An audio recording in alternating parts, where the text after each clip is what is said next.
What is happening, folks? It was a beautiful evening, and I thought it would be a great idea to cook a bunch of pizza. But before we get to the pizza, we're going to start off with a little appetizer that the family loves. I do some garlic knots, and I'm just using a can of store-bought biscuits for this. They work really well. I just roll them in my hands like that and tie them in a knot.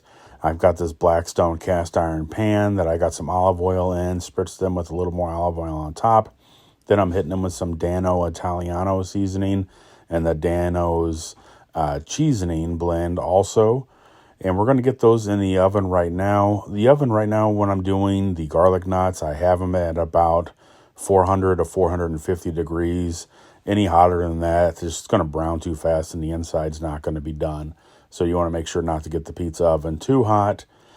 So I took them out and had them going for, I don't know, probably not quite 10 minutes. And I flipped them over. And then right now I'm pretty much just checking them for doneness. I want to make sure they're good, but I just, obviously don't want to overcook them. So we're just kind of keeping a close eye on that. The Blackstone pizza oven has a turntable. That's what you're seeing me do, hitting the button to stop the turntable to take it out. And I start it up again whenever I put it back in there. So we're just at this point waiting patiently to get to the right point to where they're done.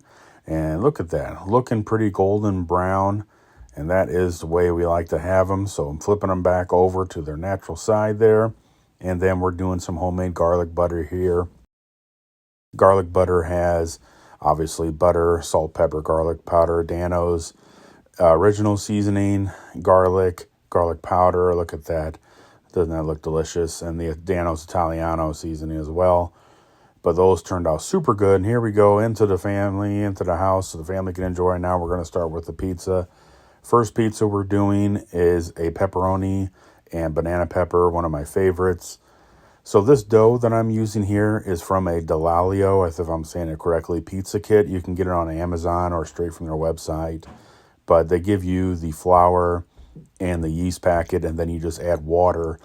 And to each package, you can get 2 10 to 12 inch pizzas or 4 smaller pizzas if you want to do that. So we got the dough stretched out into a circle the best I could here, and then we're hitting it with some marinara sauce. I always use Rayo's marinara. You can use whatever marinara sauce that you like, whatever per your taste, but we really like Rayo's. I got some fresh mozzarella cheese there in that bowl. I buy the blocks of mozzarella cheese and shred them up. You get a lot better melt, and it tastes better through cheese, and also save you a little bit of money. Here I am adding the pepperoni there, and then our banana peppers. The key with making fresh pizza like this, especially if you're using fresh dough, is the moisture. You don't want to have too much moisture on top of your pizza because it's going to leak to the bottom, and then you're going to get doughy, floppy, nasty dough. And then also you want to make sure not to overload too many toppings because it can present a problem when cooking it. But this separates the men from the boys. Check it out. Getting the pizza launch onto the pizza stone on the first try and not dumping it over or anything, it takes a lot of practice. And yes, I have done that, and it's terrible, and it's an awful mess. So you don't want to do that. Here I am checking the temperature with a temperature gun, infrared gun. Shoots a little laser in there so I know what temperature it's at, and it is very important to keep a good temperature in your pizza oven. I am floating between 700 to 750 degrees, and I remember that I forgot to put the extra cheese on top, so we're going to make sure we do that. And I took it out and just stuck it back in there, and you're going to see me doing that a lot. I'm checking the bottom of the crust because, boy, it heats up pretty quickly, and these pizzas take about 2 or 3 minutes to cook, and they're done. So I'm checking the right doneness on the bottom, and then once they hit that level, I do raise it up a little bit where all the heat's at for about 5, 6, 7 seconds and put it down. Bam, doesn't that look like a good freaking pizza? I'm telling you, making pizza is so much fun. I really enjoy doing it. It is a labor of love because it takes a while, but if you spend the right time, learn the techniques and everything, there's a better picture of it there, kind of what it looks like. Not quite a perfect circle, but close. Look at that. No flop on it. Super crispy on the bottom. It was awesome. Taking it inside to the family. We're going to start with the next one here. My youngest boy said do the barbecue chicken bacon next, so that's what we're doing.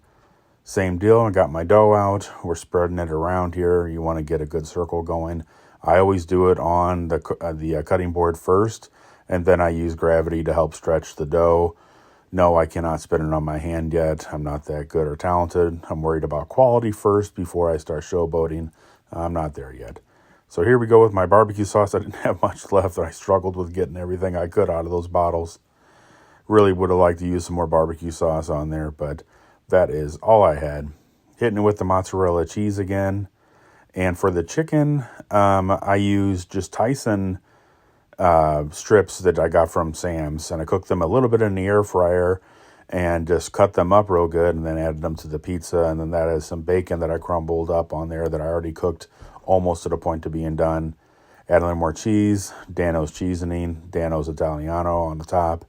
And again, get your paddle out, flour on there. So this separates the men from the boys, ladies and gentlemen here.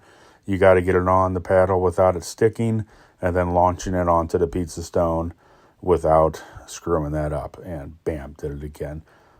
So checking the bottom again. I don't want this thing to burn. As I mentioned, they do cook really fast, so I'm raising it up here. It's already done. Got the bacon a little extra crispy, but that's okay. Not a big deal. Here's a shot of the pizza, and Jacob came out. He wanted to get a quick slice of this one. This one is his favorite. So there you go. Like I said, the bacon was a little crispy, but it is super good. Nice cheese pull there. And of course, we got to sample it before we take it in. Guys, if you haven't ever had your own homemade pizza at home, and I'm telling you, when you eat a slice of pizza that's fresh and right out of the oven, holy cow, it's freaking delicious. I can't describe it. It's way better than anything you get in a restaurant, almost as close as you possibly can, getting it at a nice pizzeria. I mean, I'm not gloating. They are good, what I'm doing, but I'm saying fresh out of the oven is just fantastic.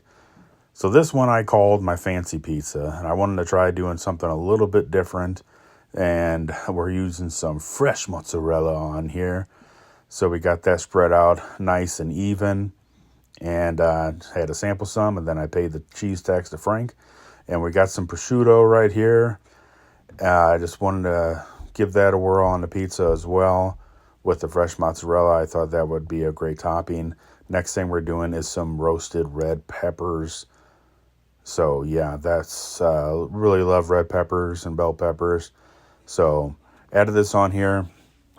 Looking back now after I got this done, I should have made sure the mozzarella and the roasted red peppers were a little not too wet, kind of damp or dry them off a little bit, but it's all good. We hit some fresh grated Parmesan on there, and then Dano's Italiano, Dano's seasoning, and again, separating them in from the boys, ladies and gentlemen here, getting it on your pizza peel, not sticking, and then we got to launch that bad boy into the pizza oven. Make sure it doesn't stick to your paddle and onto the pizza stone. Hit that turntable, let it ride. 2 or 3 minutes, guys. This doesn't take very much long at all. I really enjoy using this pizza oven. There you go. But we're not done yet. We're not done yet. No, heck no. We got some fresh basil, kind of fresh. The actual fresh leaves were out of the store.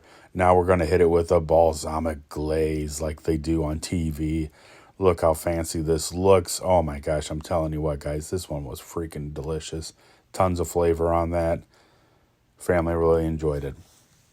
And if you're still with me here, yes, we're doing another pizza. So I wanted to try a buffalo chicken pizza, and I wanted to see how that would taste out of the oven. And I've got to be honest with you, this one was probably my favorite, which surprised me.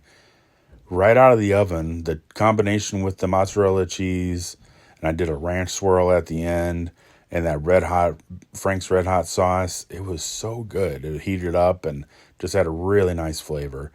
So the Frank's Red Hot sauce went down first with some mozzarella. Then I did a little more Frank's Red Hot sauce. These are some more of those crushed up, cut up chicken tenders that I had. And I added a little more cheese to kind of help hold everything together. Hit it with my seasonings, the Italiano, and then Dano's seasoning. A little bit of grated Parmesan on top. And am I going to say it again? Absolutely, this separates the men from the boys, ladies and gentlemen. We got to get it onto the pizza stone without a sticking, and I almost screwed it up. Look at that. Freaking pandemonium sets in. I'm panicking. I don't know what to do. No, I'm just kidding. You just got to stay calm and just push it back onto the stone. Just make sure it's not falling off. So everything turned out okay. We're raising it up to get it nice and crispy. And then we're going to hit it with our little bit of Frank's Red Hot sauce on top again. And then I did some more Parmesan. I forgot about that. And here's the ranch. I did a nice little ranch swirl on top. That goes great, of course, with buffalo chicken. I know some of you guys like blue cheese, but I did ranch. Look at that. Doesn't that look delicious? Very good. Nice flavor. Turned out really good. Give it a slice here. That's a little bit better of a picture, but you can see what we're dealing with. And Jacob and I sampled this one really good. Look at that. No flop. Nice and crispy. Oh, yeah. Super good. Here's a picture of the garlic knots I had in the cast iron pan. Those turned out super good. Picture of all 4 pizzas. Guys, if you like making pizza, there's tons of different ways to do it, but that Blackstone pizza oven is just fantastic. I really love it. So if you like what you see, give me a like and follow, guys. I'll see you next time, and thanks for watching.